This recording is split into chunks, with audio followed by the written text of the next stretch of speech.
이어서 한 고조의 정책에 대해서 살펴봅니다. 한 고조는 비록 항우를 제거하고 황제의 자리에 올랐으나 엄격한 의미에서 중국은 다시 통일이 된 것이 아니었습니다. 무슨 말이냐고요? 당시 한 고조 유방이 통치하고 있는 지역은 예전에 전국시대 진나라가 지배하고 있던 지역처럼 관중과 파촉 등 일부 지역에 불과했습니다. 옛날 육국이 있던 그 지역에는 여러 제후왕들이 있었습니다. 제왕이었다 초왕으로 바뀌었던 한신, 양왕, 팽월, 국왕왕, 영포 등 한고조 유방을 도와 항우를 격파하는 데 큰 공을 세웠던 신하들뿐만 아니라 원래 항우에게 왕으로 임명이 되던 그런 세력들도 있었습니다.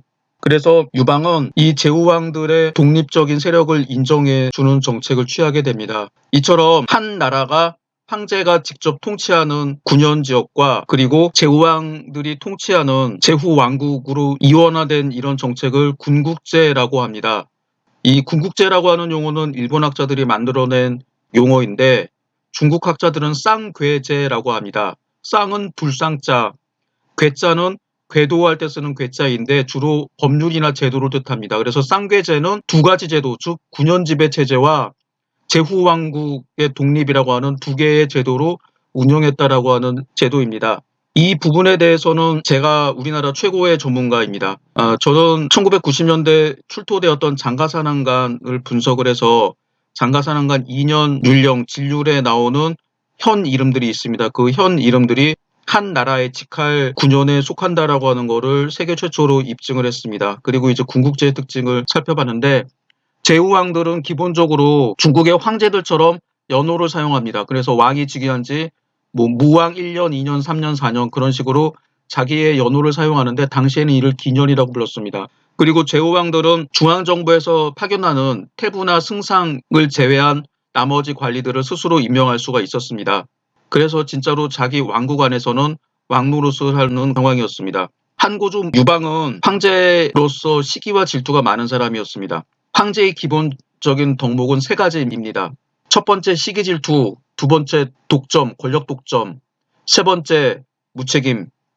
이 가운데 한고조 유방은 시기 질투가 엄청나게 많은 사람이었습니다. 그래서 이성제후왕, 즉 유씨가 아니었던 한신, 팽월, 영포 이런 사람들을 제거하는 정책을 취하게 됩니다. 그 다음에 자기 아들과 형, 조카, 동생들을 각지의 왕으로 분봉하게 됩니다. 그래서 자기 권력 기반을 적어도 유씨들끼리 온 천하를 통치하자라고 하는 그런 사고방식을 가졌던 거죠. 그래서 이와 관련된 정치적인 사건들을 구체적으로 살펴보도록 하겠습니다. 한고조 즉위 후 표면상 전국이 통일되었으나 사실상 여전히 분열되어 있었습니다. 진말 전국이 폭정에 시달리자 모든 사람들은 전국시대를 그리워하게 되었고 이에 따라서 봉건이론이 다시 성해졌습니다. 진승 오광이 난을 일으킨 후 각지 기병자들은 한결같이 육국 왕실의 후예를 주인으로 받들고 전국치룽 시대를 재현시켰습니다. 그 후 항우는 이 같은 흐름에 영합하여 18개 왕을 분봉했습니다. 한고조 유방도 예외일 수는 없어서 초안전쟁 당시 이미 몇몇 이성제후를 봉했습니다. 전쟁이 끝나자 한고조는 제후에 의지하여 황제로 추대됨에 따라서 그 공훈을 갚는다는 생각에서 이성왕을 증가시키게 됩니다. 당시 이성왕으로는 한왕신, 조왕 장이, 초왕 한신, 회남왕 영포, 양왕 팽월, 연왕 장도, 장사왕 오회 등 7개 제후국이 있었습니다. 이들 7개 제후국은 황하하류와 장강 중하류의 넓은 땅을 차지하고 있었습니다. 한 고조는 140개 이상의 열후를 봉하였습니다. 당시 왕은 제후왕, 후는 열후라고 불렸는데 그 권위 및 봉토에는 큰 차이가 있었습니다. 왕국의 크기는 여러 개의 군에 이루고 후국의 봉읍은 하나의 현에 지나지 않았습니다. 왕은 영토 안에서 경제권, 예를 들면 부세와 요역 등을 징발하였고 또 승상을 제외한 관리 임명권이 있어서 상당한 자치권과 독립성이 있었습니다. 열후는 단지 그 시급 안에서 한정된 부세와 요역권을 향유하고 있었습니다. 주의 봉건과 비교하면 한의 봉건제도는 차이가 있었습니다. 한 고조 유방은 진나라가 빨리 망한 것이 9년째 폐해라고 보고 봉건에 대해서 어느 정도 인정하는 자세를 취했습니다. 그러므로 그는 봉건 9년제를 함께 두는 방법을 취했습니다. 그러나 한고조 유방은 이성 제후왕을 매우 시기 질투해서 이들을 없애고 유씨 종친으로 대신하려고 적극 노력했습니다. 이는 대단히 자연스러운 생각이었습니다. 왜냐하면 이성 제후왕들, 예를 들면 초왕 한신, 회남왕 영포, 양왕 팽월 등은 오랫동안 전쟁 경험이 있었고 군사들을 잘 지휘했습니다. 그리고 야심을 가지고 있는 사람들도 있었습니다. 또 이들 제후왕들은 넓은 토지와 막대한 병력을 보유하여 중앙정부에 실제로 심각한 위협이 되었습니다. 이 가운데 초왕 한신은 한 고조가 가장 싫어하는 대상이었기 때문에 첫 번째 희생자가 되었습니다. 한신은 기원전 203년 제왕에 봉해졌다가 이듬해 초왕으로 옮겼습니다. 그의 영토는 회수 이북과 회남의 동쪽 지역인데 수도는 합의에 두었습니다. 기원전 201년 고조는 거짓으로 운몽으로 행차한다라고 하고 진에서 제후들과 만났습니다. 그곳에서 초왕 한신을 사로잡아 장안으로 데리고 와서 폐위하고 회음으로 격파시켰습니다. 기원전 196년 한신은 황후 여씨에게 살해되었습니다.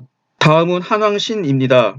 한왕신은 기원전 205년 전국시대 한나라의 옛 땅을 차지하고 양책의 수도를 정했습니다. 기원전 210년 이 한국을 북쪽 태원군 현재의 산서성 중부 지역입니다.으로 옮겨서 마읍의 수도를 정하도록 하였습니다. 그해 가을 흉노가 마읍을 포위하자 한왕신은 흉노에게 항복했습니다. 그러자 고조는 스스로 군대를 이끌고 한왕신을 공격했습니다. 한왕신은 결국 흉노로 도망가서 한이라는 제후국은 없어졌습니다. 조왕 장인은 기원전 203년 조왕에 봉해졌는데 양국의 수도를 정했습니다. 다음에 장이가 죽자 아들 장호가 뒤를 이었습니다. 기원전 198년 한 고조는 장호의 신하들이 한 고조 유방을 암살하려고 했다는 혐의를 뒤집어 씌워서 장호를 조왕에서 폐위시키고 후로 강등시켰으면 나라도 없앴습니다. 양왕 팽월은 기원전 202년 위나라 옛 땅을 차지하여 정도의 도읍을 정했습니다. 기원전 196년 봄 팽월이 모반한다고 양의 태복이 고발하자 고조는 그를 사로잡아 죽였습니다. 회남왕 영포는 기원전 203년 봉해지고 회남 땅을 차지하고 육현에 도읍을 두었다가 기원전 196년 팽월이 피살되는 것을 보고 다음은 자기 차례라고 생각했습니다. 그래서 반란을 일으키게 됩니다. 영포는 기원전 196년 가을에 반란을 일으켰다가 다음 해인 기원전 195년 초 한고조 유방이 이끄는 한나라 군대와 싸워서 패하고 영포는 결국 피살되고 난도 평정되었습니다. 연왕 장도는 본래 항우가 봉했던 제후왕이었습니다. 전국시대 연나라의 옛 땅을 차지하고 개의 수도를 정했습니다. 기원전 202년 항우가 멸망하자 장도는 반란을 일으켰는데 고조가 이를 공격해서 장도를 사로잡고 노관을 연왕으로 봉했습니다. 이 노관은 한고조 유방과 고향과 태어난 날이 같다라고 해서 한고조 유방에 신임했습니다. 그러나 일단 왕으로 봉하게 되자 유방은 이 자기의 절친인 노관을 의심하게 됩니다. 기원전 195년 노관이 반란을 일으키자 한고조는 장군 번쾌를 보내서 격파하도록 했습니다. 4월에 고조가 죽자 노관은 흉노로 도망갔고 연나라는 없어졌습니다. 유일하게 제후왕들 중에서 살아남은 제후왕은 장사왕이었습니다. 국력이 약했고 멀리 떨어져 있었기 때문입니다. 장사왕 오해도 기원전 202년 책봉되고 동정호 이남의 지역을 차지했으며 지금의 대체로 호남성 일대에 해당합니다. 임상 현재 호남성 성도 즉 도청 소재지인 장사시에 해당합니다.의 수도를 정했습니다. 그해 오해가 죽자 아들 오신이 장사왕의 자리를 이어받았으나 오신의 3대 이후 후계자가 없어 나라가 없어졌습니다. 이때는 문제 말년이었습니다. 이성 제후왕들의 소멸과 더불어 병행된 것은 유씨 자제들을 분봉한 것입니다. 이성 제후왕들이 차지했던 땅에 그들을 왕으로 봉하게 됩니다. 기원전 201년부터 195년까지 7년 동안 고조는 전후 9개 왕국 즉 초, 형 혹은 오입니다. 대, 조, 량, 회양, 회남, 연 등의 왕을 임명했습니다. 초, 형, 대, 제는 기원전 201년에 분봉했습니다. 초왕 한신이 폐위되자 고조는 초 지역을 초, 형 두 개국으로 나누고 동생인 유교를 초왕에 봉했으며 회수 이북의 3군을 다스리게 하고 팽성의 수도를 정하게 했습니다. 그리고 당영 유가를 초왕으로 봉하여 회수 동남 4군을 다스리게 하고 5회 도읍을 정하도록 하였습니다. 기원전 196년 유가가 영포에게 살해되자 기원전 195년 형을 5로 고치고 고조의 형인 유중의 아들 유비를 5왕에 봉하고 광등의 수도를 정하도록 했습니다. 대는 현재의 내몽골 중부 지역과 산서성 북부 지역에 해당하는 3군인데 대왕은 고조의 형이었던 유중이었습니다. 기원전 200년 흉노가 대를 침입하자 유중이 나라를 버리고 도망쳤습니다. 그래서 다시 아들 여의를 대왕으로 봉했습니다. 기원전 198년 여의를 올려서 조왕으로 옮겼습니다. 기원전 197년 대의 승상 진희가 자립하여 대왕이 되어 반란을 일으킵니다. 기원전 198년 한은 대를 평정하고 다시 아들 유항을 대왕으로 임명해서 진양, 현재 산서성 태원시의 수도를 정하게 했습니다. 이 대왕항이 나중에 5대 황제인 문제가 됩니다. 제왕은 고조의 아들 유비인데 현재의 산동성 일대 육군을 다스리고 수도를 임치해 두었습니다. 조왕 장오가 기원전 198년 부하들의 반란 음모로 폐위되자 고조는 대왕 여의를 옮겨 조왕으로 삼아 육군을 통치하게 했으며 수도를 한단으로 정했습니다. 양왕 팽월이 기원전 198년 피살된 후 고조는 양, 회양 두 개 국으로 나누고 아들 유해를 양왕으로 삼아 이기군을 다스리게 하고 수양의 수도를 정하게 했습니다. 또 다른 아들 유우를 회양왕으로 삼아 이계군을 다스리게 하고 도읍을 진현에 두었습니다. 회남한 영포가 기원전 198년 반란을 일으키자 고조는 아들 유장을 회남왕으로 봉했습니다. 이후 영포가 피살되자 영포가 통치하던 지역을 다스리게 했는 대계군을 통치했으며 수도는 수춘이었습니다. 연왕 노관이 기원전 197년 반란을 일으키자 장군 번쾌를 보내 연국을 평정하고 아들 유건을 연왕으로 삼아 육군을 다스리게 했으며 개의 도읍을 정하도록 했습니다. 따라서 고조가 죽을 때까지 이성왕국은 장사국을 제외하고 모두 동성, 즉 유씨의 제후왕으로 바뀌어졌습니다. 한고조 유방은 이에 안심하지 않았습니다. 이성 왕국이 등장하는 것을 막기 위해 고조는 신복 대신들과 한 비밀 회맹을 맺었습니다. 이를 백마해서라고 합니다. 유씨가 아닌 사람이 왕이 되면 천하에서 함께 그 유씨가 아닌 왕을 공격한다라고 하는 중요한 맹약을 맺기도 했습니다. 아마도 한고조와 대신 왕릉, 주발, 진평 등이 참가했고 아마도 여태우도 당시에는 황후였겠죠. 황후 여씨도 참가했을 것으로 추정됩니다. 그러나 이 서약은 여태우에 의해서 파괴됩니다. 이어서 장안천도에 대해서 살펴보도록 하겠습니다. 한고조 9년, 즉 기원전 198년 유경이 말하기를 하남에 위치한 흉노 백양과 흉노 누본항은 장안에서 가깝게는 700리밖에 떨어져 있지 않아서 빠른 기마병이라면 하루 밤낮이면 진중에 도달할 수 있습니다. 진중은 얼마 전에 격파한 곳인데 백성이 적지만 땅이 비옥해서 사람들을 보내어 튼튼히 할 수 있습니다. 진승이 반란을 일으킨 후 제후들이 일어나기 시작했을 때 제나라의 전씨, 초나라의 소씨, 굴씨, 경씨의 도움이 없었다면 흥성할 수 없었습니다. 지금 폐하가 비록 관중의 도읍을 정하셨지만 실제 인구가 적습니다. 북으로는 오랑캐에 가깝고 동쪽으로는 육국의 왕족이 남아있는데 그 종족의 세력이 강해 만일 어느 날 변란이라도 생기면 폐하는 베개를 높이 베고 편안히 주무실 수 없을 것입니다. 신은 폐하께서 제나라의 전씨, 초나라의 소씨, 굴씨, 경씨, 연, 조, 한, 위의 왕족 후손 및 호골과 명문 집안 사람들을 이주시켜 관중에 살도록 하시기 바랍니다. 아무 일도 없을 때는 흉노에 대비할 수 있고 제이둘이 변란을 일으키더라도 이들을 이끌고 동으로 가서 정벌하면 충분할 것입니다. 이것이 근본을 강하게 하고 말단을 약하게 하는 방법입니다. 소위 강간약지라고 하죠. 라고 말했습니다. 고조가 좋은 의견이다 라고 말하고 유경을 시켜 그가 말한 성씨들 10여만 명을 관중으로 이주시켰다. 사기 권 99 유경전입니다. 원래 한고조 유방은 낙양의 수도를 정했습니다. 낙양은 당시로 봐서는 중국의 중심지라고 할 수 있는 지역입니다.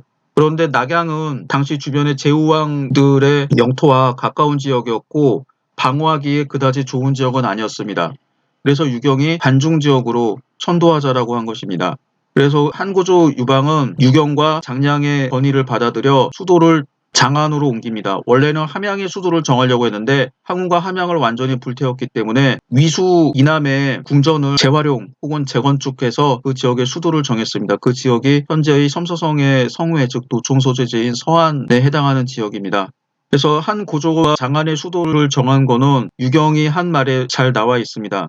관중이라고 하는 지역은 동쪽과 남쪽이 험한 산지로 되어 있고 제가 지난번에 지도로 해서 설명한 적이 있었죠. 북쪽과 서북쪽 지역은 산지가 있지만은 높은 지역은 그 산지가 많은 그런 지역은 아닙니다. 그래서 북쪽과 서북쪽에 있는 유목민의 공격에 취약하긴 하지만 중국 내지에 있었던 여러 지역에서 반란을 일으키거나 하더라도 이런 험한 동쪽과 남쪽의 험한 산지를 바탕으로 해서 충분히 지킬 수 있는 그런 지역입니다.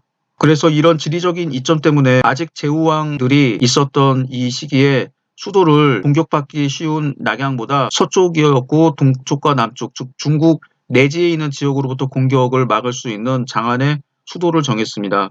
그리고 이 관중 지역은 유경이 했던 말에도 나오지만 이 지역은 상당히 비옥한 지역이었습니다. 그래서 이 지역에 물만 제대로 관리를 하면은 비옥한 옥토가 있었기 때문에 경제적으로도 아주 좋은 지역이었습니다.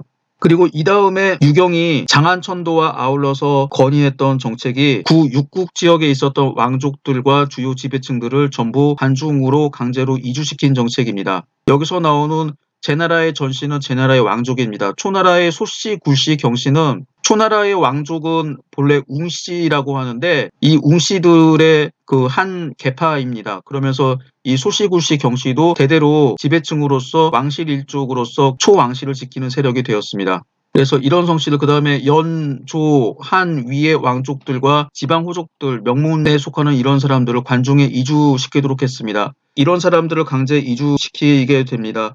한고조 유방 때부터 정확히 말하면 진시황제도 통일한 다음에 전국에 있었던 지방 세력과 부호들을 관중으로 이주시키는 정책을 취했죠. 한고조 유방도 아마 이 시황제의 정책을 그대로 이어받은 것 같습니다.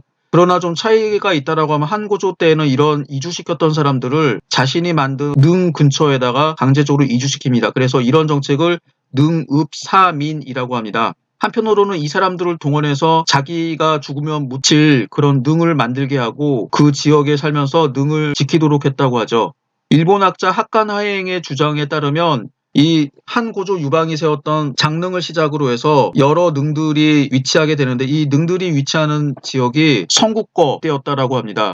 그래서 성국거가 지나가는 지역에 이런 능읍을 만들었던 이유가 뭘까 생각을 했더니 이 능읍을 만들고 지키라고 하는 거는 일종의 핑곗거리이자 일부분이었고 그 능읍 지역에 있었던 토지들을 농토로 옥토로 개간하게 하는 것이 바로 능읍사민의 기본적인 목표였다라고 합니다. 즉 능읍사민은 생존했던 그 황제의 무덤을 만들고 지키는 것뿐만 아니라 그 주변에 있는 위수와 경수 북쪽에 있는 광대한 토지들을 경작해서 관중 지역의 농토를 확장하려고 하는 정책이었다라고 하는 뜻입니다. 그다음 한고조 유방이 취했던 정책은 육아의 수용이었습니다. 사실 한고조 유방은 유학자들을 싫어했습니다. 유방은 일찍이 유학자들이 찾아오면 유학자들한테 욕을 했을 뿐만 아니라 강제로 모자를 벗겨서 모자에다가 오줌을 갈겼다라고 합니다. 그랬던 한고조 유방이 유학자들의 말에 귀를 기울이게 된 것은 자기의 권위를 높이기 위해서입니다. 일찍이 고조가 군신들을 모아놓고 축하연을 벌였을 때 술에 취한 신하들이 서로 공을 다투어 칼을 빼고 기둥을 찍는 등 술 취해서 추태를 부리게 됩니다. 요새 말로 주치폭력이라고 해야 되나요? 그래서 연회장이 완전히 엉망이 되었습니다. 한고조 유방의 신하들은 대부분 관리가 아닌 일반 평민들, 일반 농민들이었습니다. 그래서 군신 간의 예의 따위는 아랑곳하지 않고 황제가 된 유방에게도 친구 혹은 무례배 정도의 의리로 알고 있는 버릇없는 행동을 취했던 것입니다. 황제가 된 유방은 좀 고민합니다. 이들 버릇없는 인간들을 어떻게 할 수 없을까? 차마 죽여버리지는 못하고 그들로부터 강제로 존경을 받고 싶어 했었습니다. 고조는 자신의 오만무례하고도 품위 없는 행동을 생각하면서 이를 근심했습니다. 당시 태상 숙송통은 고조의 생각을 알고 간언하게 됩니다.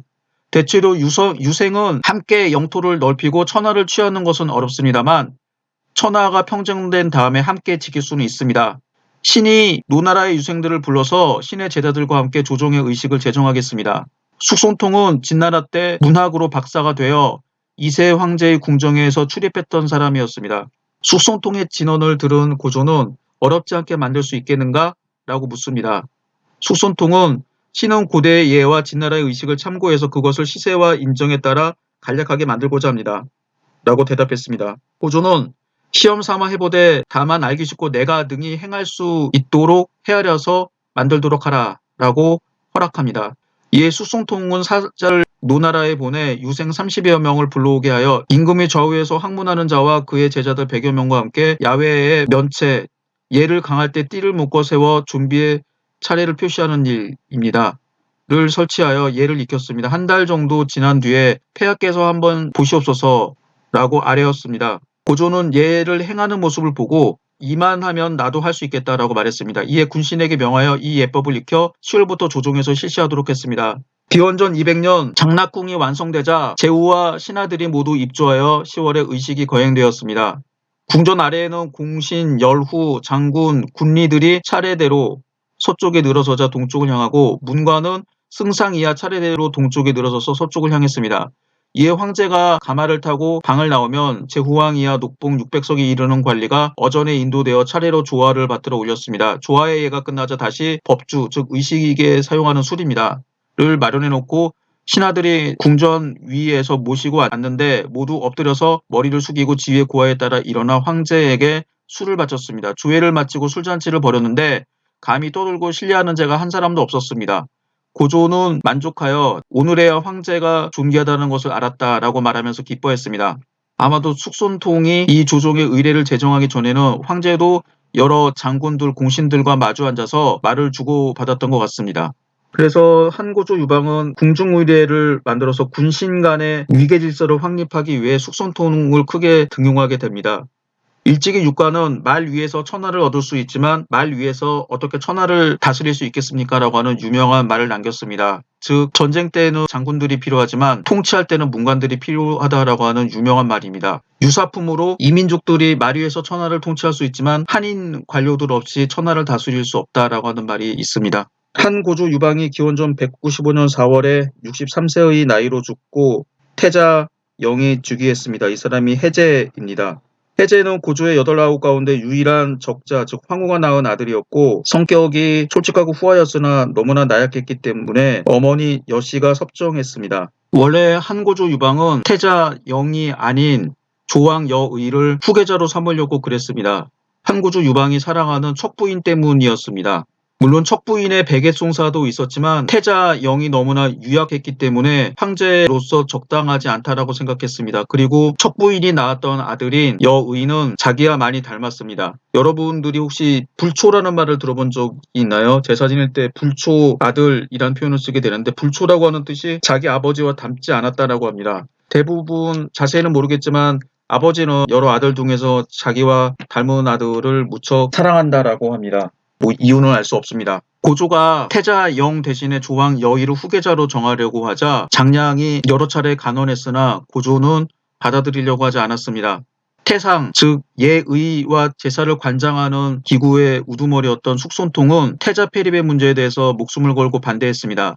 옛날 춘추시대 진헌공은 사랑하는 여의 때문에 태자 신생을 폐하여 해제를 세움으로써 수십 년에 걸쳐 진나라가 어지러워졌고 진나라는 여기 나오는 진나라는 통일 진나라입니다. 앞에 나왔던 진나라는 춘추시대 5패 중에 하나였던 진나라입니다. 진나라는 일찍 구소를 태자로 정하지 않았기 때문에 조고가 황제의 유서를 위조하여 호해를 태자로 세워 스스로 멸망을 초래하였음 폐하께서 직접 보신 일입니다. 지금 태자께서 어질고 효성스러움을 천하 백성들이 다 듣고 우러러 받들고 있습니다. 폐하께서 굳이 적자인 태자를 폐하고 다른 왕자를 태자로 세우시려면 먼저 신의 목을 베십시오. 완고하고 변통 없는 숙손통이 고금의 예를 들어가며 간언하니 고조로도 할 말이 없었습니다. 다만 희롱삼아 한 말일 뿐이요 라고 말하자 숙손통은 태자는 천하의 근본입니다. 근본이 다시 흔들리면 천하가 모두 흔들리는 법입니다. 어찌 천하로서 희롱하려고 하시옵니까? 천무당 만무당하옵니다. 라고 말했습니다. 태자 폐리 문제에 대해서 장량 숙손통뿐만 아니라 반대하는 대신들이 너무나 많았습니다. 고조는 신하들의 마음이 모두 조왕 여의에게 없음을 깨닫고 있었으나 그래도 확실한 결정을 내리지 못했습니다. 태자 폐리 문제로 고민하던 여황후가 그의 동생 건성후 여택을 시켜 장량에게 계책을 물어봤습니다. 그래서 장량은 고조가 아무리 초청해도 나오지 않았다는 상산사호라는 네 사람의 은자를 초빙하는 방법을 귀띔해주게 됩니다. 여택은 장량의 계책에 따라 사람을 시켜 태자의 정중한 편지를 받들고 그들을 맞으니 네 현인은 모두 태자의 초빙에 응해 은신처에서 나왔습니다. 이들 네 현인은 우선 건성후의 숙소에서 쉬고 있었습니다. 고조와 신하들이 모두 모이는 연회가 열려 태자 영이 그 연회장에 들어갈 때 이 네 현인이 모두 태자를 모셔 연회장에 따라 들어섰습니다. 네 사람 모두 나이는 80여 세이고 머리도 눈썹도 수염도 눈처럼 희었습니다. 의관은 거룩해 보였고 고고한 기풍은 흡사 이 세상 아닌 신선처럼 느껴졌습니다. 연회장에 많은 시선이 이 네 사람에게 모여졌습니다. 고조도 괴이하게 여겨 그대들은 어떤 사람들이오? 라고 물었습니다. 네 사람이 각각 앞으로 나와서 이름을 말하고 인사를 올렸습니다. 신은 동원공이라 합니다. 신은 염리선생입니다. 신은 기리개라 합니다. 신은 하황공입니다. 네 노인의 이름을 들은 고조는 크게 놀랐습니다. 이 네 현인이야말로 고조가 천하를 평정한 후 어딜다는 말을 듣고 여러 차례 초빙하려고 했으나 끝내 모습을 나타내지 않던 인물이었습니다. 나는 오래전부터 그대들을 찾았을 때 나오지 않고 피하지 않았던가? 그런데 지금은 어찌하여 내 아이들을 따르고 있는가? 라고 물었습니다. 폐하께서는 선비를 업신여기시고 꾸짖기를 좋아하시니 신등은 의로서 욕됨을 받지 않으려고 황공하옵게도 피하였사옵니다. 지금 태자영은 성품이 어질고 인품이 뛰어나 선비를 아낄 줄 아심으로 천하백성들이 모두 목을 길게 빼고 그분을 위해 목숨도 사양치 않는다 하옵니다. 이분이야말로 저희들이 섬겨야 할 명군이라고 생각되어 스스로 나와 이렇게 모시고 있습니다. 라고 내현이 말했습니다. 고조는 내 노인을 한참 동안 바라보고 있다가 그대들은 오랫동안 태자를 지키고 보좌해라 라고 말했습니다. 내 노인이 하례 인사를 올리고 물러나자 고조는 이들을 목례로 전송하면서 척부인을 불러 이들 노인을 가리키며 말했습니다. 나는 태자를 바꾸려고 했소. 그러나 태자영을 저 내 현인이 보좌하고 있으니 이젠 깃과 날개가 다 돋아났으니 움직일 수 없소. 단념하시오. 10년 공부 도로아미타불이 된 척부인은 울음을 터뜨렸습니다. 고조는 척부인의 슬픔을 위로하기 위해 척부인에게 초나라의 춤을 추게 하고 자신은 초나라의 노래를 불렀습니다. 그 가사가 사기 유후세가에 실려 있습니다. 홍곡 높이나라 단숨에 천리를 가도다. 깃과 날개가 이미 돋아나 사해를 가로지르도다. 사해를 가로지는 것을 진정 어이하리.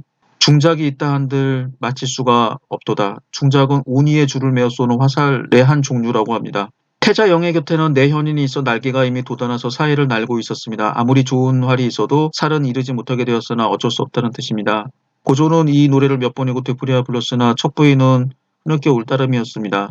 결국 고조가 태자를 바꾸지 않은 것은 장량의 계책에 따라 이들 내현인 상산사호라고 하는 내현인을 불러내는 데 성공했기 때문입니다. 그 후 고조의 병세는 더욱 중태에 빠졌습니다. 여후가 명의를 불러 들어가 치료하려고 하자 고조는 고개를 가로저으며 말했습니다. 내 평민의 몸으로 석자 칼을 잡고 천하를 차지했으니 이 또한 천명이 아니겠소. 이렇게 병들어 쓰러진 것도 또한 천명이요. 사람의 명은 하늘에 달려있는 것이니 비록 편작인들 무슨 소용이 있겠소. 치료는 필요 없소. 라고 말했습니다. 그리고 황금 50군을 주어 명의를 돌려보냈습니다.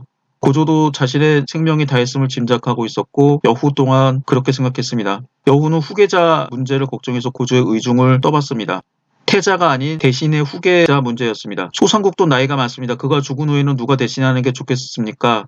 고조는 조참에게 맡기시오 라고 대답했습니다. 그러나 조참 또한 고령이었습니다.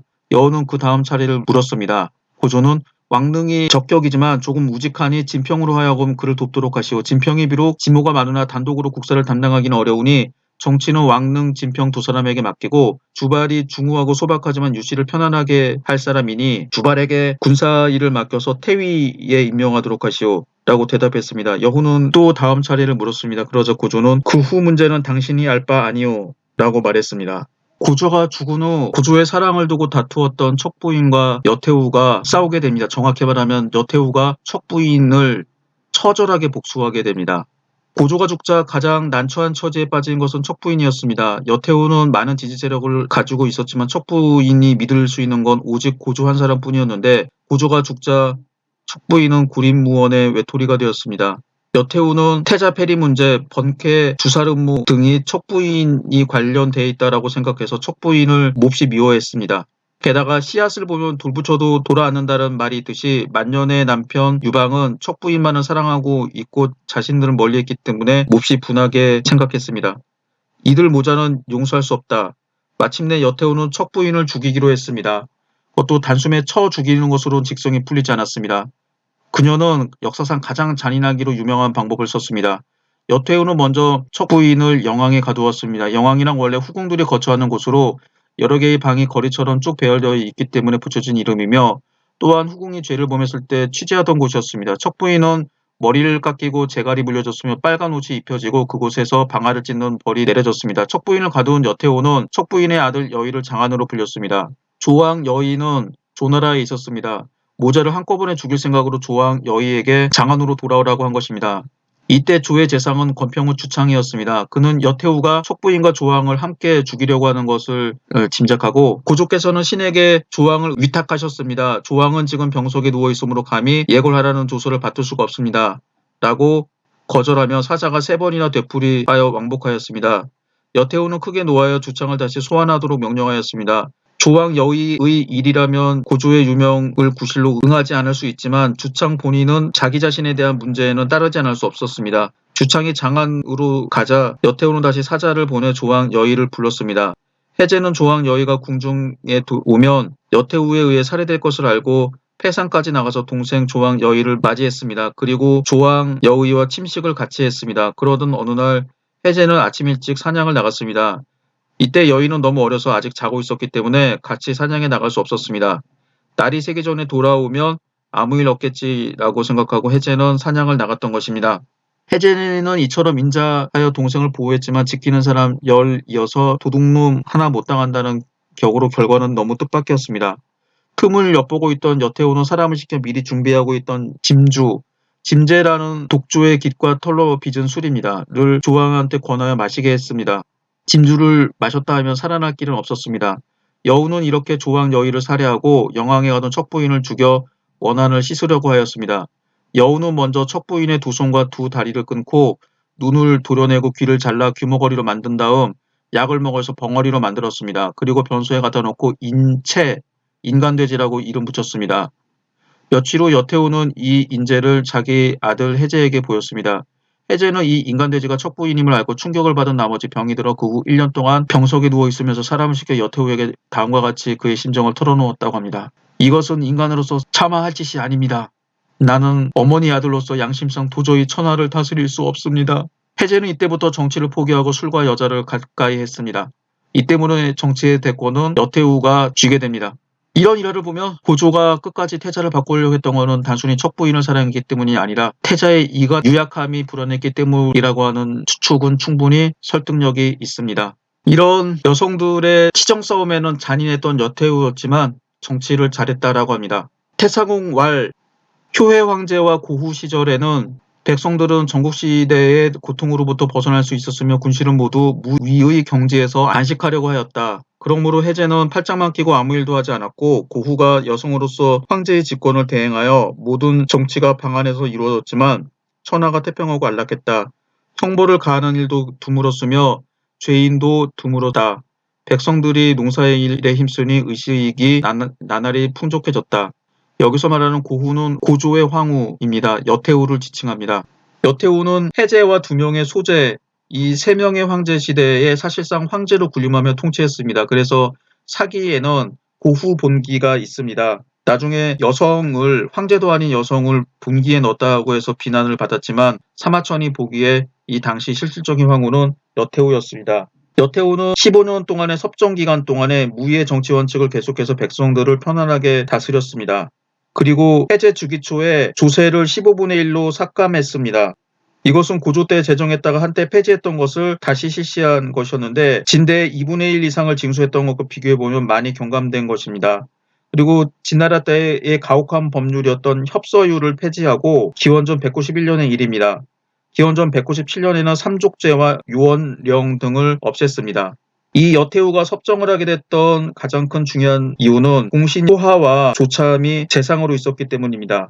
조참은 원래 제나라의 승상으로 황노학설을 좋아했었습니다. 그래서 청정무의를 정치 원칙으로 삼아 제나라를 잘 다스렸습니다. 조참은 승상이 된 후 여전히 이 원칙에 입각하여 소하가 만든 일체의 구습과 규정을 준수하고 번잡한 제도와 가혹한 것을 적극적으로 피하여 백성을 편안하게 하였습니다. 그리고 대외적으로도 평화관계를 유지하고 여러 제후왕국들에 대해서도 방인 정책을 취했습니다. 이와 관련된 일화를 살펴보겠습니다. 해제 원년 제후국에 상국을 설치하는 법령을 폐지하였고 조정은 조참을 제나라의 승상으로 임명하였다. 조참은 제나라의 승상이 되어 제나라 70여 성읍을 통할하였다. 천하가 막 평정되었을 때 도해왕은 나이가 어렸다. 조참은 장로와 독서인들을 전부 불러들여 백성을 안정시키는 방법을 물었다. 제나라에는 원래 100명을 헤아리는 유생이 있어 여러 설이 분분하니 조참은 어떻게 결정해야 할지 몰랐다. 조참은 교서에 살고 있었던 계공이라고 하는 사람이 황노학설에 정통하다는 말을 듣고 후한 예물을 보내 그를 오게 하였다. 이윽고 계공을 만나니 계공은 그에게 국가를 다스리는 가장 좋은 방법은 청정무의이며 그렇게 하면 백성들은 저절로 안정됩니다. 라고 말하였다. 계공은 이것을 유추하여 이 방면의 이치를 모두 말하였다. 조참은 이에 정당을 양보하고는 계공으로 하여금 거주하도록 하였다. 조참은 제나라를 다스리는 강령으로 황노학설을 채택하였다. 그러자 제나라의 승상이 된 지 9년 만에 백성들이 편안해졌으며 사람들은 조참을 현명한 승상이라고 칭찬하였다. 해제 2년 소아가 죽었다. 조참은 이 소식을 듣고 그의 사신들에게 행장을 꾸리도록 재촉하며 나는 곧 이꼬라의 상국이 될 것이다 라고 말하였다. 얼마 안 되어 과연 사자가 조참을 부르러 왔다. 조참이 떠날 때 후임 승상에게 당부하였다. 제 나라의 감옥과 시장은 간사한 사람들이 모여드는 장소이니 그러한 곳에 대해서는 마땅히 신중해야 하며 혼란이 있어서는 안 될 것이요. 후임 승상이 말하였다.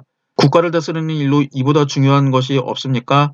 조참이 대답했다. 그렇지는 않소. 감옥과 시장이라는 곳은 선과 악이 공존하는 곳이오. 만약 당신이 그곳을 엄중히 처리하지 않는다면 나쁜 사람들이 어디에 가서 몸을 의탁하겠소. 나는 이 때문에 이 일을 중요한 것으로 우선시한 것이오. 조참이 아직 미천하였을 때에는 소하와 사이가 좋았으나 후에 조참이 장군이 되고 소하가 상국이 되어서 틈이 벌어졌다. 그런데 소하가 죽음에 임박해서 현명하다고 추천한 사람은 오직 조참뿐이었다. 조참은 소아의 뒤를 이어 한나라의 상국이 되어 모든 일을 변경함이 없이 한결같이 소아가 제정한 법령에 따랐다. 조참은 각 군이나 제국의 관리 가운데 문사가 질박하고 꾸밈이 없는 중후한 장자가 있으면 곧 불러들여 승상부의 관리로 임명하였다. 관리 중에 언어와 문서가 각박하고 칭송이나 명성을 얻기에만 힘쓰는 자는 곧 물리쳐 내보냈다. 조참은 밤낮으로 술을 마셨다. 경이나 대부 이하의 관리들이나 빈객들은 조참이 정사를 돌보지 않는 것을 보고 내방하는 사람마다 모두 진언하거나 권고하려고 하였다.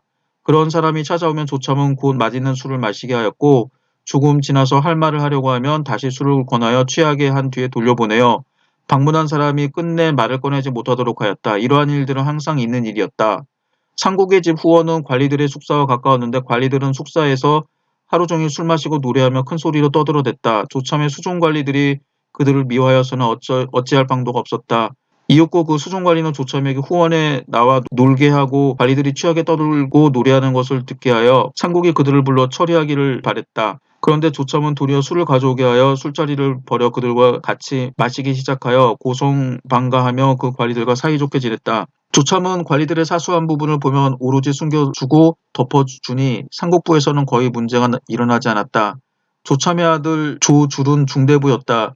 해제는 상국이 정사를 처리하지 않은 것을 괴하게 여기며 어찌 짐을 경시하는가라고 생각했다. 그리하여 줄에게 말하였다. 그대가 집에 돌아가거든 남몰래 조용히 부친께 물어보시오. 고제가 돌아가셔 신하들과 이별한 지 얼마 되지도 않았고 또 황제의 나이도 젊으신데 아버님은 상국이 되어 날마다 술만 마시고 황제께 소청하거나 보고하는 일도 없으니 무엇으로서 천하대사를 걱정하십니까? 라고 묻되 짐이 그대에게 시켰다고는 말하지 마시오.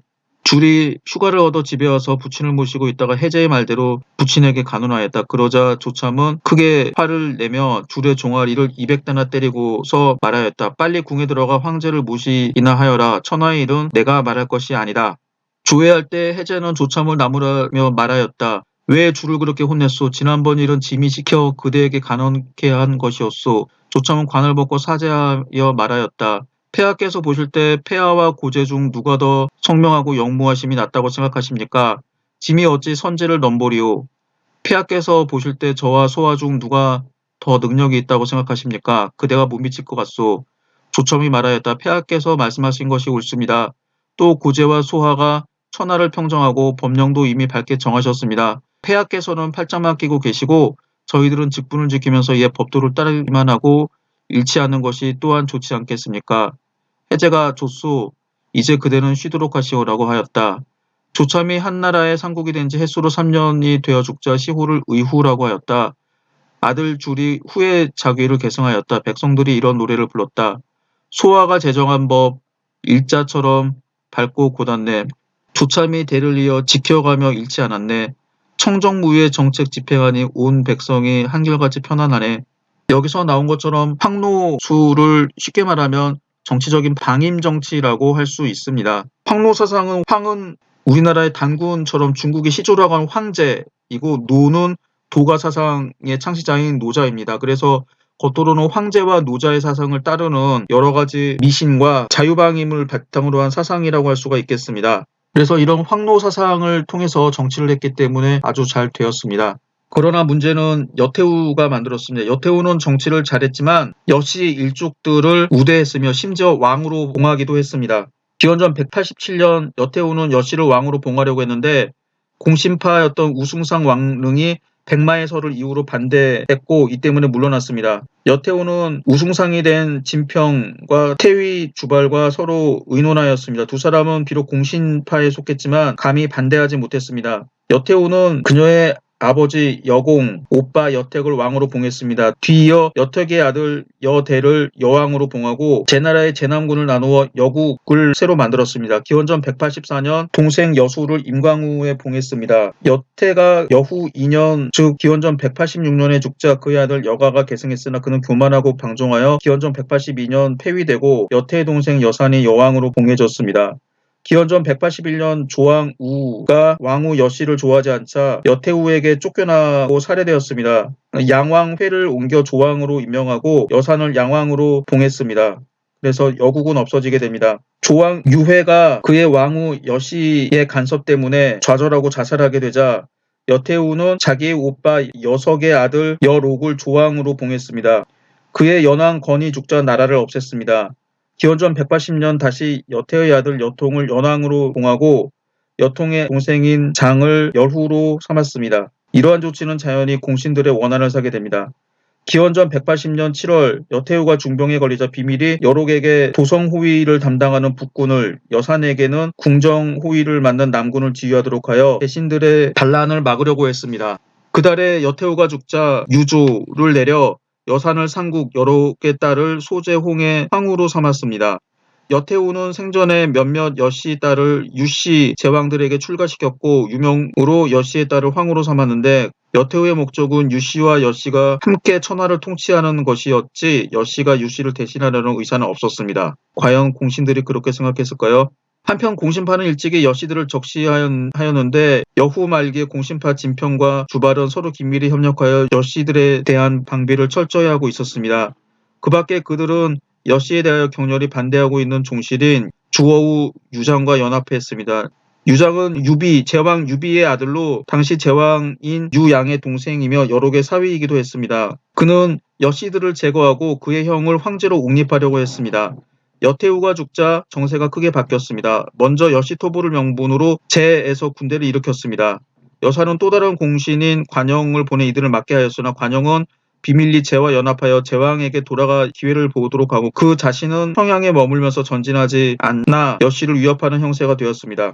6월에 진평 등은 여산 여록을 속여 남군과 북군을 떠나게 하고 주발이 북군을 지휘하였습니다. 이들은 여씨를 제거하여 남녀노소 모두 죽이게 됩니다.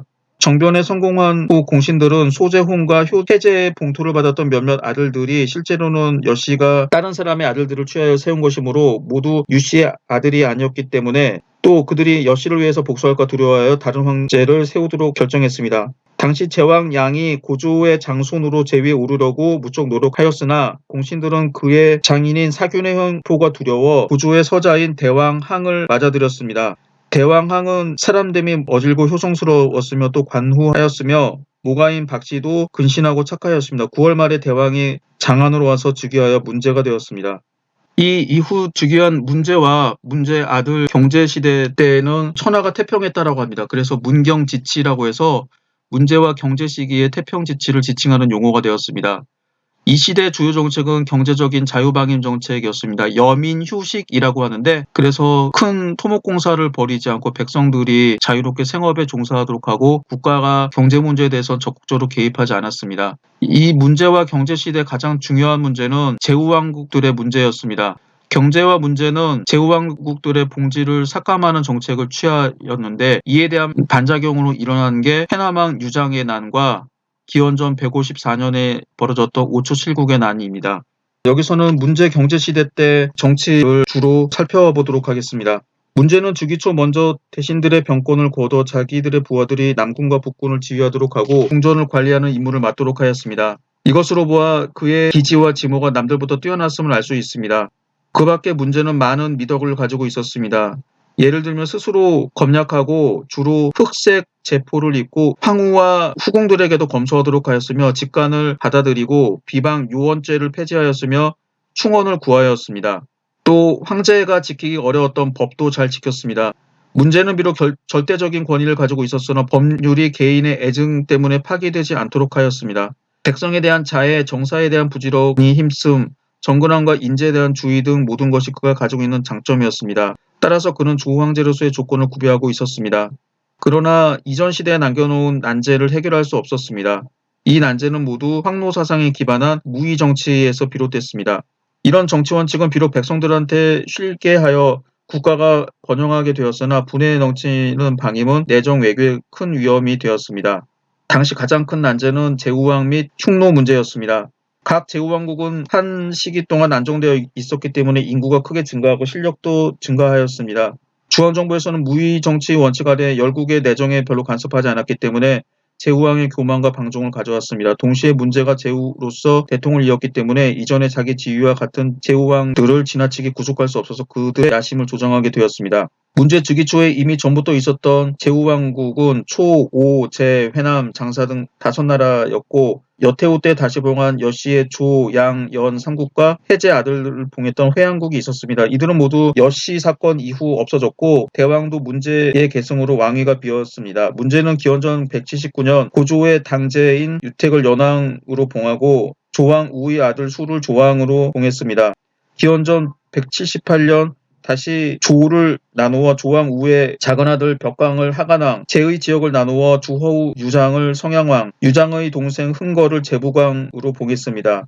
유택은 일찍이 대신들과 의논하여 문제를 즉위시키는데 유장과 유흥거는 여씨들을 토벌하는 데 공이 있어 세 사람이 모두 왕으로 임명되었습니다. 그의 문제는 아들인 무를 대왕으로 삼고 참을 태원왕, 읍을 양왕으로 봉하였습니다. 그러므로 문제 초년에 종실 제후왕국은 이미 10개로 늘어났고 관동 지역은 모두 그들의 소유가 되었습니다. 제왕 가운데 중앙정부의 교만 방자 불법을 저질러 적대감을 품은 자도 있었습니다. 회남왕 장, 문제의 배다른 동생입니다. 회남왕 장은 문제를 가리켜 큰형이라고 부르고 대신들을 살해하기도 했으며 스스로 법령을 만들기도 했습니다. 문제는 그를 우대하였으나 여전히 회남왕 장은 더욱 교만했습니다. 제부광 흥거는 봉지가 너무 작은 것을 불만을 여기고 기원전 177년 반란을 일으켰으나 문제가 평정한 후 나라를 군으로 폐하였습니다. 제후왕국 가운데 가장 부강한 나라는 오나라로 3군 53성을 다스리고 있었습니다. 오나라의 동쪽 경계는 바다까지 이르며 영토 안에서는 구리가 생산되었습니다. 오왕비는 소금을 굽고 동전도 만들었으므로 국가의 재정이 부유하고 풍족했습니다. 오왕비는 천하의 망명객들을 모아 불계를 도모했습니다. 한나라 내부에서 오왕비는 중앙정부의 최대 적대 세력이라고 할 수 있어서 문제는 비록 그에 대해서 합당한 방법을 취할 수 있었으나 방치하여 잠재적인 위기를 해소하지 못했습니다. 당시 중앙정부와 제후왕국의 대립은 엄연히 전국시대의 진나라와 육국의 형세를 다시 연출하게 되었습니다. 이 밖에 심각한 문제는 흉노 등 이민족 문제였습니다. 한나라의 인근에는 북쪽에 흉노, 동쪽에 조선, 남쪽에 동월, 민월, 남월이 있었는데 흉노를 제외하고 모두 한해 조공국이었습니다. 흉노에 대해서 한나라는 건국 초부터 굴욕적이었습니다. 한고조 유방은 기원전 200년 흉노를 토벌했으나 정군이 거의 패하였고 이후 한나라는 화친을 맺어서 여자나 비단, 옥 등을 줌으로써 그들과 공존했는데 이를 화친이라고 합니다. 이런 정책은 문제 때에도 여전히 준수되었으나 흉노는 항상 변방을 침입했습니다. 한은 내부 문제를 아직 해결할 수 없었기 때문에 흉노에 대해서 결코 대규모 전쟁을 일으킬 수 없었습니다. 그러므로 피동적으로 수세적인 위치에 있었습니다. 이 밖에 사회적으로 진대의 세력을 중시하고 리를 숭상하는 유풍이 그대로 있었고 제도상 진대의 불합리한 점이 많이 남아 있었습니다. 특히 법률상 비록 가혹한 약강의 조문을 제거했으나 아직도 그런 조문이 많이 남아 있었습니다. 문제는 이런 것들도 개혁할 수 없었습니다. 문제는 개혁에 찬성했으나 그 이전 시대가 그에게 남겨준 유산이 너무나 무거워 돌볼 틈이 없었고 조정에서는 수구 세력과 한초 일의 황노 사상도 그의 개혁을 방해했습니다. 그러나 그는 이런 문제가 결코 중요한 바를 모르는 바는 아니었습니다. 이때 등장했던 게 개혁가 가의입니다. 전환시대 낙양은 하나의 큰 상업도시였으며 한편 많은 인재가 배출되었는데 가의가 그중 한 사람이었습니다. 가의는 문제시대의 정치 사회면에 있어서 많은 병폐를 개혁하려고 하는 개혁안을 제출하였습니다. 이 건의는 한해 건국대강이라고 할 수 있는데 문제 및 그 이후에 서서히 실현되고 마침내 나라의 모습을 바꾸어 명실상부한 새로운 세상을 시대를 이룩하게 됩니다. 가의의 사상은 육아의 영향을 받았으나 법과 색채도 일부 가지고 있었습니다. 그는 어려서 정의 5공을 따랐는데 오공은 이사에게서 배운 사람이었습니다. 그의 법과 사상은 스승이었던 오공의 가르침을 이어받은 것일 것입니다. 문제 즉위 초 오공의 추천으로 박사에 임명되었습니다. 그때 그의 나이 불과 20여 세였습니다. 그리고 문제의 인정을 받아 1년 만에 태종대부로 승진했습니다. 그가 태종대부에 재직할 때 문제에게 제도 건의를 해서 진법을 바꿨습니다. 그의 개혁 건의안을 보면 정삭을 고치고 복색을 바꾸며 관명을 정하고 예학을 일으키는 것이었습니다. 문제는 가의의 개혁안을 모두 받아들이지는 않았으나 법령의 일부를 개정했습니다. 문제는 그를 공경에 임명하려고 했으나 개국공신이었던 주발, 관영, 장상여, 풍경 등이 모두 반대했습니다. 문제는 부득이 기원전 176년 그를 외지로 보내 장사왕의 태부로 삼았다가 기원전 174년 양왕의 태부로 옮기게 합니다. 가의는 그해 즉 기원전 174년 소위 치안책을 건의했습니다. 가의는 단순히 구제도의 조문뿐만 아니라 그 정신까지 개혁하기를 주장했습니다. 내정 반면의 최대 문제는 제후왕국 문제였는데 그는 상소 가운데 이 점을 가장 상세하게 말하고 있습니다. 그는 제후왕의 불법은 오직 제후왕의 강대원과 실력 때문에 생겼다고 생각했습니다. 그래서 제후국을 몇 개의 소제후국으로 분리시켜 중앙정부와 대항하지 못하게 하는 소위 중건제후론을 주장했습니다. 또 흉노에 대해서는 강경정책을 취하도록 주장했고 그가 직접 흉노를 방어하는 임무를 맡도록 자원했습니다. 가의는 구체적인 방법을 제시하지 못했으나 해제 이후 흉노 공포증을 없애려고 한 최초의 인물이었습니다. 사회면에서 가의는 부호들의 억제를 주장했는데 그들의 사치행위에 대해서 더욱 불만이었습니다. 그는 이들이 경제를 파괴하는 주된 요소라고 생각했습니다. 그 밖에 가의는 예, 의, 염, 치, 도덕률로서 사회가 리를 숭상하는 태풍을 바로잡자고 주장했고 또한 식견이 많은 사람들이 이 직무를 맡도록 해야 된다고 했습니다. 법률 면에서 가의는 진의 가혹한 법정신을 폐기하고 법률의 덕을 주입하여 예의에 합당하도록 해야 한다고 주장했습니다. 그러므로 형벌은 관대하고 간략하게 하자고 했습니다. 가의는 태자의 교육에 주력하여 태자는 장래 덕행면에 있어서 신하와 백성들의 모범이 되어야 된다고 생각했습니다. 이는 태자계, 훗날 경제에 대해서 주의를 주는 것이었으며 태자는 확실히 검소하지도 않았고 제멋대로였습니다. 예컨대 태자는 기원전 177년 양왕과 함께 같은 수레로 입주하면서 하마문에서 내리지 않고 들어와 탄핵당하기도 했습니다. 그리고 태자는 오왕 유비의 태자와 바둑을 두다가 열받아서 바둑판을 던져서 태자를 죽이기도 했습니다. 참 아나무인이죠. 이 밖에 가의는 군신 사이에는 반드시 예절을 지켜야 하며 대신들은 반드시 우례를 바라야 된다고 하였습니다. 이 점은 주발이 기원전 176년에 무고로 투옥됐던 일을 빗대놓고 말한 것이었습니다. 고조 이래로 조정의 군신들은 예의를 잘 지키지 못하고 하층사회에서 쓰는 말과 행동을 그대로 쓰고 있었습니다. 그러므로 황제는 반드시 신하의 인격을 존중하도록 하고 그렇지 않으면 신하를 견마자위 스스로 견마라고 하도록 하여 염치와 절조를 잃는다고 생각했습니다. 이 말은 진평과 주발 등의 여시에 대한 아첨 및 반여 사건과 서로 비교하였으며 또한 고조가 대신들을 희롱한 심각한 결과들을 의미하고 있었습니다. 문제는 가의의 이러한 건의를 일부분 실행하였습니다.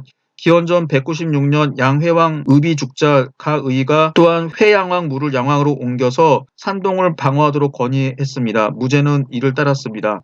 이 건의는 나중에 오초칠국의 난 때 그대로 성공해서 양왕무가 오초칠국의 난을 막는 데 결정적인 역할을 하게 됩니다.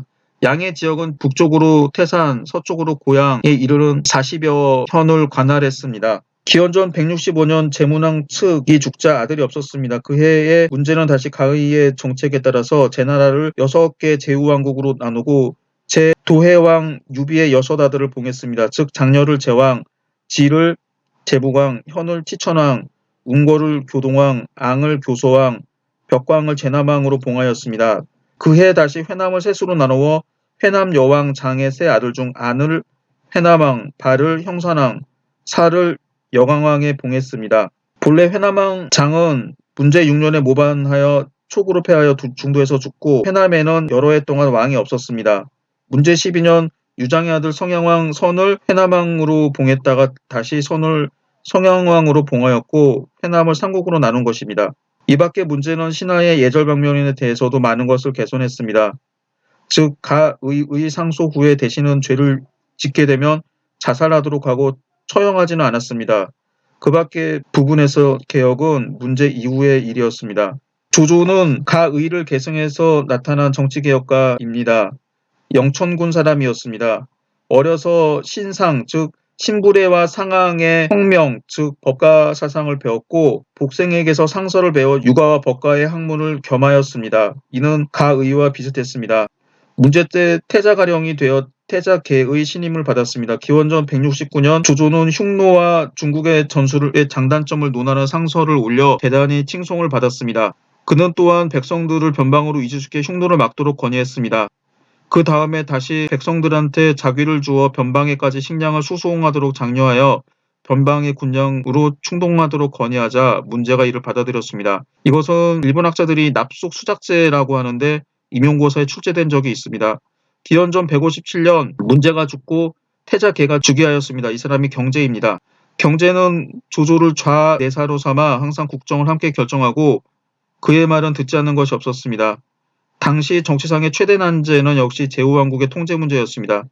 이 문제에 있어서 조조는 강력한 제후왕국의 영토 삭감 정책을 취하도록 건의하여 수시로 기회만 있으면 구실을 붙여 제후왕들의 여러 군두를 없애려고 하였습니다. 조조는 조만간에 큰 정변이 일어날 것을 예측하고 있었으므로 영토 삭감 정책으로 제후왕들을 억압하면 반드시 반란을 일으키게 되어 쉽게 평정할 수 있으나 그들이 준비를 잘 하도록 기다리게 되면 정세는 더욱 수습하기 어려울 것이라고 생각했습니다. 문제 때 오왕 비가 오태자 사망 사건으로 칭병하고 입조하지 않았으므로 조조는 즉시 오나라 땅을 줄이고 처벌할 것을 건의했으나 문제는 듣지 않았습니다.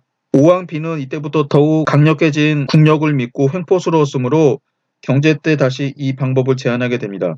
당시 조정 대신들 가운데 대부분 반대하지 못했으나 오직 외척 두영만이 반대했는데 실은 두영의 문계 가운데 원앙이란 자가 조조와 원한이 있었으며 두영과 원앙 두 사람은 모두 오의 승상을 역임하였습니다. 그리고 원앙은 오왕비의 뇌물을 받은 적도 있었습니다. 그러나 이 두 사람이 오왕비와 결탁했는지는 알 수 없습니다. 경제는 조조의 정책을 지지하여 경제 3년 기원전 154년 이 정책을 시행하기 시작했습니다. 이때 조조는 어사대부로 승진되어 이 정책의 추진자가 되었습니다.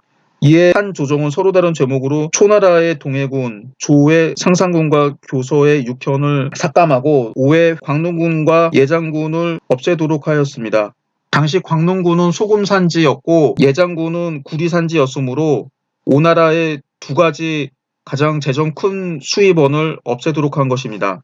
이에 열받은 오왕비는 마침내 광릉에서 군대를 일으켰습니다. 그는 먼저 교소왕 앙, 초왕 무, 조왕 수, 제남왕 벽광, 시천왕 현, 교동왕 웅과와 서로 약속하고 이들이 일제히 기병하여 호응하였는데 조조를 토벌하여 죽이자는 것을 명분으로 내세웠습니다. 이 밖에 제왕 장녀도 먼저 오와 모의했다가 뒤에 후회하였고 제부광 지와 회남왕 안은 조정관리에 의해서 잡혀가 군대를 일으킬 수 없었습니다. 또 여강 평산 같은 나라는 한 조정에 충실했으나 방어만 할 뿐이었고 양만이 이 반란을 평정하는 주력이 되었습니다. 오왕비는 후에 회수를 건너 북쪽으로 올라가 초병과 연합하여 양을 공격했습니다. 양군은 이를 맞서 싸웠으나 크게 패하여 수양으로 물러났습니다. 조정에서는 주하부, 주발의 아들입니다. 늘 태위로 삼아 오초를 격파하도록 하였으며 역기 남포에게 조제를 각각 공격하게 하고 부영을 대장군으로 삼아 형양에 주둔하여 지키도록 하였습니다. 그러나 오초의 병세가 대단히 컸으므로 경제도 잠못 당황하였습니다. 이를 틈타 평소에 조조와 사이가 좋지 않았던 원앙이 조조를 벌 주어 죽여 제후의 기병을 막게 하자는 계책을 헌상하였습니다. 이에 경제는 조조를 죽인 후 원앙을 오초에 파견하여 휴전을 도모했습니다. 그러나 오왕비는 여러 해를 두고 모반을 준비했기 때문에 쉽게 강화하려고 하지 않았습니다. 화의가 실패로 돌아간 후에야 경제는 이를 토벌하려고 결심했습니다. 오왕비는 양을 계속 공격하였으나 양왕무가 수양을 견고하게 지켰으므로 5초에 20만 대군이 수양 포위에 투입되어 감히 서쪽으로 진군하지 못했습니다. 이때 주하부는 낙양에 도착한 후 양국을 구원하지 않고 창읍으로 가서 머물렀으며 한편으로 경기병으로 5초의 보급로를 끊었습니다. 이때 5초는 양이 함락되지 않자 감히 서쪽으로 진군하지 못하고 주하부의 군대를 공격했으나 주하부의 군대는 견고하게 수비할 뿐 응전치 않아 양식이 다 떨어진 오초의 군대가 스스로 퇴군하게 되었습니다. 한나라 군대는 급히 추격하여 이들을 격파하자 초왕무는 자살하고 오왕비는 군대를 버리고 남쪽 동구로 도망갔다가 동구 사람들에 의해 살해되었습니다. 그 밖에 여러 나라가 차례로 평정되었습니다. 이 전하는 전후 3개월 만에 비로소 평정되었습니다. 5초 7국에 난 이후 한해 조정은 이 기회를 이용하여 제후왕국의 내부를 크게 정리하여 제후왕의 친정을 금하고 중요 관리는 중앙에서 임명하도록 규정하였고 또 왕국의 관리들도 크게 줄였습니다. 예를 들면 승상을 상으로 계칭하고 국내의 어사대부, 정의, 소부, 종정, 박사 등의 관직은 전부 다 없앴으며 없애지 않은 기관에서도 대폭 감원하였습니다. 이때부터 제후왕국은 행정상으로 중앙정부의 직할군형과 갖게 되었습니다. 한편 경제는 가의의 분화정책을 계속 채용했습니다. 예컨대 기원전 144년 양왕무가 죽자 5국으로 나누었고 그의 5아들을 왕으로 앉혔습니다. 따라서 5초7국에 난 이후 제후왕은 정치적으로 또다시 큰 문제가 되지는 않았습니다. 문제는 제위 23년, 경제는 제위 16년 동안 다스렸습니다. 이 40년 동안은 확실히 한 제국의 실력 배양기라고 할 수 있습니다. 대외적으로 흉노에 대해서 화친책을 유지했고 대내적으로는 잠시의 반란 이외에는 대체로 정치적으로 안정되었습니다. 그리고 정치는 크게 발전되어 제후왕국의 문제는 이 기간 동안에 모두 해결되었습니다. 무제가 즉위할 때는 한 제국은 내부에서 큰 문제가 없이 밖으로 주의를 돌릴 수 있었습니다. 무제는 수십 년 동안 배양해왔던 국력을 바탕으로 강토를 넓혀서 큰 업적을 남겼습니다. 이를 보면 문제와 경제식의 치세는 훌륭하다고 볼 수 있습니다. 지금 보시는 사진은 한 경제의 양릉입니다. 지금 보시고 있는 사람 모양은 진흙으로 사람 모양을 만든 것입니다. 이런 거를 도용이라고 하고 진시황제의 병마용보다는 규모가 작긴 합니다. 그런데 이 사람들을 보게 되면 다 옷을 벗고 있죠. 옷을 벗고 있는데 실제로는 옷을 입고 있었다라고 합니다. 아마도 비단으로 만든 옷을 입고 있었는데 지하에 있다 보니까 비단은 썩어 없어지게 되고 사람의 몸통만 남게 된 거죠. 여기서 보시면 아시겠지만 비단으로 감쌌다고 해서 몸을 대충 만든 게 아니라 사람의 모습 그대로 만들었습니다. 남자와 여성들의 모습이 적나라하게 잘 조각되었죠. 지금 보시고 있는 거는 양릉에서 출토된 찻잎 표본입니다. 양릉을 견학 갔을 때 가장 놀라웠던 것 중에 한 가지가 차입니다. 이 차는 중국 사람들이 지금 차를 평상생활에서도 잘 마시고 있는데 차가 본격적으로 음료가 됐던 거는 당나라 이후라고 합니다. 그런데 아마도 이때 경제는 중국 남부 지역에 있었던 지역에서 생산이 됐던 차를 가지고 왔던 것 같습니다. 그리고 이 능에서 출토가 됐던 그 해산물이 있는데 이 해산물, 물고기나 이런 것들이 지금의 강소송 일대에 해당하는 아주 먼 지역에서 잡았던 물고기가 양릉에 함께 부장되었습니다. 경제가 이런 해산물을 좋아했는지 그리고 차를 좋아했는지는 알 수 없으나 아마도 전국에서 각지에 있었던 특산물을 바쳤고 이 특산물 중에 일부를 경제의 능에다 묻었던 것으로 추정이 됩니다. 이상으로서 한초의 정치에 대해서 살펴보았습니다. 다음에 이어서 무제시대와 그 이후의 한 전한 후반기 정치에 대해 살펴보도록 하겠습니다.